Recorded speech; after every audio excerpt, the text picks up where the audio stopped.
Ao fundo da encosta d'água,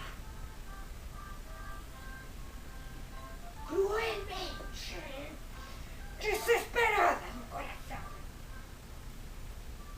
abre-se a clareira das 6 cruzes.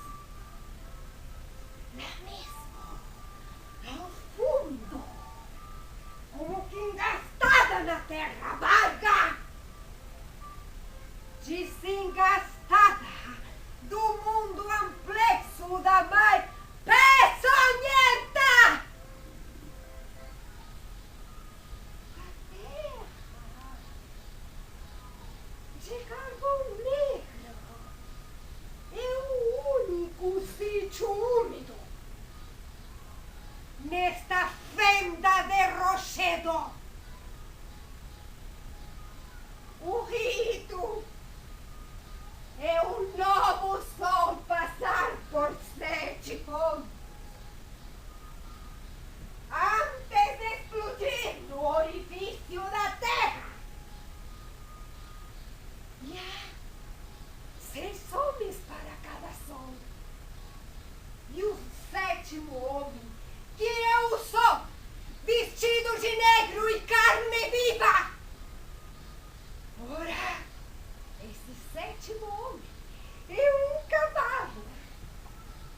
Um cavalo com o homem a conduzi-lo. E o cavalo é que é o sol. E não o homem. No dilaceramento de um tambor, uma trombeta longa e estranha.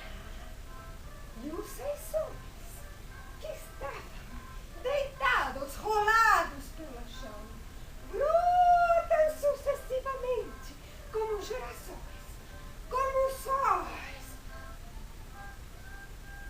solo girando,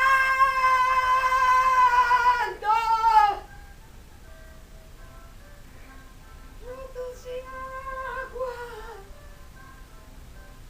e cada um que vai brotando corresponde ao gongo mais e mais sombrio e cavo do tambor, até que de repente se deixa chegar a desfilar com uma rapidez, uma vertigem, um verdadeiro sol, o primeiro homem, um cavalo negro, um homem nu, totalmente nu e virgem em cima.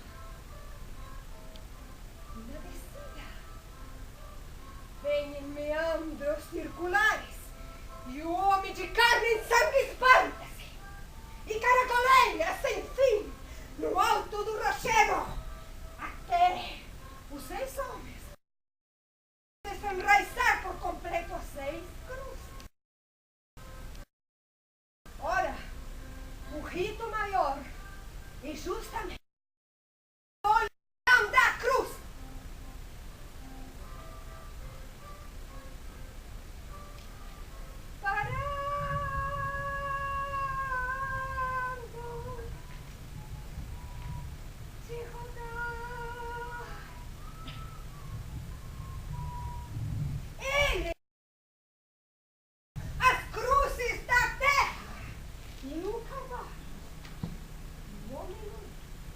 Sobre o cavalo arbora uma enorme ferradura.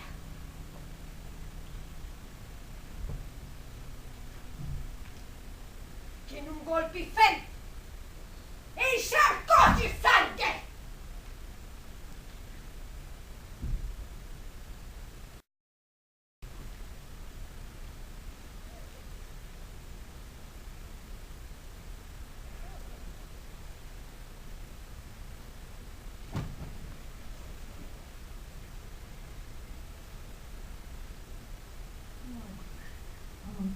Às vezes os costumes aos concedem o direito de um dia espírito. Essa jurisdição soberana e temível é exercida com vossa razão. Deixai-nos ir.